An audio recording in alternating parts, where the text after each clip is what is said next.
Én Dórom, 7 éves, testvérem vette neki, nekem, ez kis csikója. Apám mondta, hogy az istállóban ne tegyünk szamarat.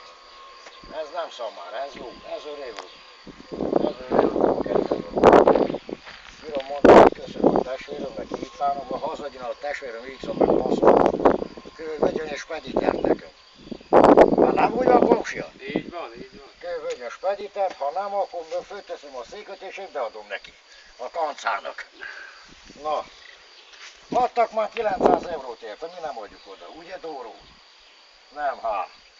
Azok a kutyájaim, a Foki, az a Matyi, amatta. A Matyi, nem ez meg hogy hiány? Ez az én komsiám, egy nagyon jó gyerek. Szárbusz. Legjobb komsiám a világon, mikor nincs nekem, ő mindig segít. Mindig ez a gyerek. Rossz gyerek, mondja.